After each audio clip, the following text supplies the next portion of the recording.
Hello friends, welcome to study group Pathshala. मैं विलास और आज की क्लास में हम लोग डिस्कस करेंगे एक निबंध को, और ये निबंध होगा भीड़ हिंसा पर। ठीक है, मॉब लिंचिंग पर ये टॉपिक होगा जो कि काफ़ी ज़्यादा इंपॉर्टेंट है। आप इसको जरूर तैयार करिए एसएससी के सभी डिस्क्रिप्टिव एग्जाम्स के लिए, राइट। और इसकी कंप्लीट प्लेलिस्ट भी वॉच कर लीजिएगा ताकि आप सारे इंपॉर्टेंट जितने भी टॉपिक्स हैं उनको तैयार कर सको अच्छे से। ठीक है फ्रेंड्स, तो सभी टॉपिक्स को अच्छे से यहाँ पर तैयार कर सकते। इसके साथ ही साथ आप इन बुक्स को ले सकते हो जो हिंदी इंग्लिश दोनों में आपको मिल जाएंगी। 70+ टॉपिक्स जो हैं यहाँ से हम लोग कवर किए हुए हैं। इसमें जितने रीसेंट टॉपिक्स हैं वो भी इंक्लूडेड है, साथ ही साथ जो ट्रेडिशनल टॉपिक्स है वो भी इसमें इंक्लूडेड है। तो इन टॉपिक्स को अगर आप तैयार कर लेते हो तो आपके पास सफिशिएंट कंटेंट होगा, और फिर कुछ भी टॉपिक पूछ लिया जाए, जितना टफ से टफ क्वेश्चन आ जाए, टफ से टफ वो चीज़ पूछ ली जाए तो भी आप आसानी से कर लोगे, राइट। और स्पेशलिटी इन बुक्स की है कि आपको विद इन वर्ड लिमिट सारे के सारे टॉपिक्स मिलते हैं, लेटेस्ट पैटर्न पर बेस्ड मिलेंगे, और 70+ टॉपिक्स यहाँ से आप कवर कर सकते हो। ठीक है, और ऐसे लेटर दोनों ही सिंगल बुक में मिल जाएंगे, तो अलग से 2 बुक लेने की जरूरत नहीं पड़ेगी। लोएस्ट कॉस्ट में बुक आपको एडिशनली मिल जाएगी, राइट। एडिशनल 30% आपको डिस्काउंट भी मिल जाएगा। तो डिस्क्रिप्शन में लिंक दोस्तों दिया गया है, वहाँ से जाके आप अपनी एग्जाम के हिसाब से इसको परचेज कर सकते हो। SSC CGL, CHSL, SSC GST या फिर आईबीपीएस पीओ के लिए या बैंक एग्जाम्स के लिए, राइट। तो चलिए स्टार्ट करते हैं हम लोग। शुरुआत इंट्रोडक्शन से करेंगे। तो कैसे आप इस टॉपिक को लिखोगे, कैसे इस टॉपिक को आपको लिखना है, ये सारी चीज़ें हम लोग यहाँ पर देखने वाले हैं। तो शुरुआत देख लेते हैं। मॉब लिंचिंग एक तरह की उग्र हिंसा है जिसमें बिना किसी कानूनी प्रक्रिया के आरोपित व्यक्ति को अपराधी मानकर उग्र भीड़ द्वारा सजा दे दी जाती है, जिसके कारण अधिकांश मामलों में व्यक्ति की मृत्यु तक हो जाती है। ठीक है, यानी मॉब लिंचिंग जो है वो एक तरह की उग्र हिंसा होती है, वायलेंट एक्टिविटी होती है, जिसमें किसी भी कानूनी प्रक्रिया का सहारा नहीं लिया जाता। ठीक है, किसी भी तरह की कोई कानूनी प्रक्रिया नहीं की जाती। जस्ट जो भीड़ होती है वो व्यक्ति को आरोपित मान लेती है और अपराधी मान के खुद ही सजा दे देती है। अधिकांश मामलों में जो है व्यक्ति जो होता है उसकी मौत भी हो जाती है, राइट। तो इसको आप यहाँ पर अपनी लैंग्वेज में सिंपल साधारण शब्दों में लिख सकते हो कि मॉब लिंचिंग क्या होता है, उग्र हिंसा एक तरह से होती है, भीड़ हिंसा क्या होती है, राइट। आजकल भारत में मॉब लिंचिंग की घटनाएं बड़े पैमाने पर सामने आ रही हैं, ये चाहे धर्म के नाम पर हो या चोरी का आरोप लगाकर। ठीक है, यानी आजकल जो है मॉब लिंचिंग जो है काफ़ी ज़्यादा चलन में चल रहा है। मॉब लिंचिंग जो है काफ़ी, इसके जो केसेस है वो काफ़ी ज़्यादा सामने आ रहे हैं, राइट। और ये नॉर्मली धर्म के नाम पर होते हैं या फिर चोरी का आरोप लगाकर। ठीक है, तो यहाँ पर आप इसको हाईलाइट कर सकते हो। भीड़ कानून को अपने हाथ में ले लेती है और हिंसक रूप धारण कर लेती है एवं कभी भी आरोप की सत्यता जांचने की कोशिश नहीं करती। ठीक है, यानी किसी भी तरह का कोई भी अगर फेक न्यूज़ के कारण किसी भी तरह की जो भीड़ होती है वो आरोपित व्यक्ति को अपने हिसाब से ही सजा दे देती है, अपने हिसाब से ही उनको मार देती है। ठीक है, ये सत्यता जानने की नहीं कोशिश करते कि सच में जो आरोप लग रहा है वो सच भी है या नहीं है, राइट। तो इस तरह से यहाँ पर आप लिख सकते हो, शुरुआत इस तरह से कर सकते हो। ठीक है फ्रेंड्स, आगे बढ़ते हैं हम लोग बॉडी सेक्शन में, सी से रिलेटेड। भारत में इसकी शुरुआत सबसे पहले गौ हत्या के नाम पर हुई। इसके बाद कभी बच्चों के अपहरण और अन्य अपराधों के नाम पर या समय समय पर ऐसी घटनाएं सामने आती रही हैं। ठीक है, यहाँ पर आप बता सकते हो इसकी जो शुरुआत हुई है वो सबसे पहले गौ हत्या के नाम पर हुई थी। ठीक है, और कभी कभी बच्चों के अपहरण के नाम पर भी मॉब हिंसा होती है, साथ ही साथ अन्य जो अपराध है इसके नाम पर भी ऐसी घटनाएं सामने आती रहती हैं, राइट। इन सभी घटनाओं का मुख्य कारण जागरूकता का अभाव है और आम जनता के बीच उचित समझ का ना होना है। ठीक है, यानी कि नॉर्मली भीड़ जो है वो इस पर नहीं ध्यान देती कि जो आरोप लग रहा है व्यक्ति पर वो सच है या नहीं है। ठीक है, कोई भी कुछ भी फेक न्यूज़ फैला देता है तो उस पर सभी लोग आंख बंद करके मान लेते हैं उसको। तो मेन कारण यही है कि जागरूकता का अभाव, लोगों के अंदर जागरूकता का अभाव है, साथ ही साथ उचित समझ न होना।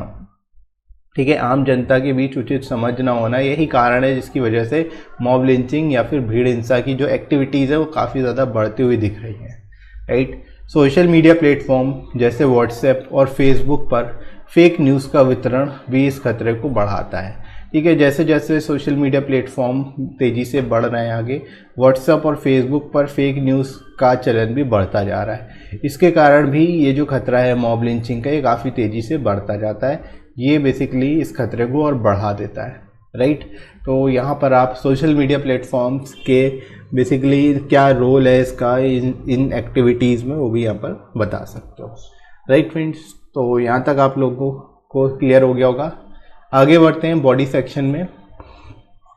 मई 2017 से पूरे देश में मांस के लिए जानवरों की बिक्री और खरीद पर प्रतिबंध लगाने के बाद से मॉब लिंचिंग की घटनाएं बहुत आम हो गई, ठीक है। यानी मई 2017 में जब पूरे देश में मांस के लिए जानवरों की बिक्री पर, खरीद और बिक्री पर प्रतिबंध लगा, तब से मॉब लिंचिंग की घटनाएं काफ़ी ज़्यादा बढ़ गई, ठीक है। हालांकि इसके बाद जुलाई 2017 में सर्वोच्च न्यायालय द्वारा इस रोक को हटा दिया गया, ठीक है। बाद में फिर इसको हटा भी दिया गया, ये जो रोक लगाई गई थी जुलाई 2017 में, इसको हटा दिया गया सुप्रीम कोर्ट द्वारा, राइट। कई राज्य जहां पर मुस्लिम लोग निवास करते और गाय मांस उनके प्रमुख भोजनों में से एक है, वहाँ मामलों में वृद्धि हुई और दर्जनों निर्दोष मुस्लिम मारे गए, ठीक है। मतलब स्पेशली जो गौ हत्या है उसको लेकर के मुस्लिम कम्युनिटी को काफ़ी ज़्यादा इसका प्रकोप झेलना पड़ा, ठीक है। मुस्लिम लोग जो बेसिकली बीफ ईटर हैं, गाय का मांस उनके भोजन में एक है, उन पर इस जो है काफ़ी ज़्यादा इस तरह की एक्टिविटीज़ देखी गई। कई सारे जो दर्जनों मुस्लिम निर्दोष मुस्लिम जो हैं वो मारे भी गए हैं, राइट, अक्रॉस इंडिया।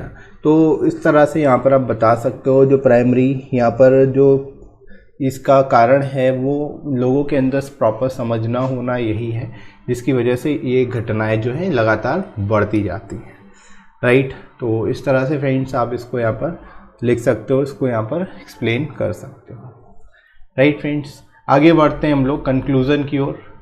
यहाँ पर आप बता सकते हो प्रौद्योगिकी मानव जाति के लिए वरदान साबित होती रही है, लेकिन कुछ लोगों के द्वारा अफवाहें और फेक न्यूज़ फैलाए जाने के कारण बेगुनाह लोगों पर हमले हुए और कई लोगों की तो जान भी चली गई, ठीक है। यहाँ पर आप बता सकते हो प्रौद्योगिकी का काफ़ी ज़्यादा रोल है, यहाँ पर टेक्नोलॉजी का भी काफ़ी ज़्यादा रोल है, क्योंकि टेक्नोलॉजी हमेशा से ही मानव जाति के लिए, मैनकाइंड के लिए वरदान साबित होती रही है। लेकिन कुछ लोग इसका दुरुपयोग करते हैं अफवाहें फैलाने के लिए, फेक न्यूज़ फैलाने के लिए, जिसके कारण जो बेगुनाह लोग हैं, जो इनोसेंट पीपल हैं, उन पर हमले होते हैं और कई सारे लोगों की जान भी चली जाती है, राइट। तो यहाँ पर जो है लोगों को ही इसके लिए जिम्मेदार ठहराया जाना चाहिए जो फेक न्यूज़ फैलाते हैं, राइट। अब मॉब लिंचिंग एक सामाजिक खतरा बन गया है, ठीक है। यानी ये एक सोशल इमेनेस बन चुका है। जो मॉब लिंचिंग है वो एक सामाजिक खतरा बन गया है, इसलिए सरकार को इससे निपटने के लिए कानून बनाना चाहिए, राइट। अभी तक कोई पर्टिकुलर कानून नहीं है इसको लेकर के, तो अभी जो है इसको कानून इसके रिगार्डिंग बनाने की ज़रूरत है। उन लोगों एवं समूह के खिलाफ सख्त कार्रवाई की जानी चाहिए जो भीड़ को भड़काते हैं और अपने गुप्त उद्देश्यों को पूरा करने की कोशिश करते हैं, ताकि निर्दोष लोग पीड़ित ना हों और उनकी जान बच सके, राइट। यानी कि स्पेशली उन लोगों के खिलाफ सख्त कार्रवाई की जानी चाहिए जो कि भीड़ को भड़काते हैं, भीड़ को उकसाते हैं, ठीक है। क्योंकि प्राइमरी टारगेट जो होते हैं ये किसी पर्टिकुलर ग्रुप को लेकर के होते हैं। कुछ लोग जो होते हैं भीड़ को भड़काते हैं और उसका खामियाजा कई सारे लोगों को भुगतना पड़ता है, राइट। जो अपने गुप्त उद्देश्यों को पूरा करने की कोशिश करते हैं और जो निर्दोष लोग होते हैं वो पीड़ित होते हैं और कभी कभी अपनी जान से भी हाथ धो बैठते हैं, राइट। तो इस तरह से फ्रेंड्स आप इसको लिख सकते हो, इस टॉपिक को, और कंक्लूड कर सकते हो। तो आई होप आप लोगों को समझ आ गया होगा इसको कैसे लिखना है, और अच्छे से लिखने का तरीका भी मैंने आपको बता दिया, राइट फ्रेंड्स। इसी तरह से आप बाकी के टॉपिक्स को भी तैयार करिएगा। इसके साथ ही साथ आप टेलीग्राम चैनल जरूर ज्वाइन कर लेना, जिस पे आपको सारी इंपॉर्टेंट पीडीएफ्स मिल जाएंगी और क्लास की नोटिफिकेशन मिल जाएगी, ताकि आपकी कोई भी क्लास मिस ना हो, आप सारे टॉपिक्स को तैयार कर पाओ।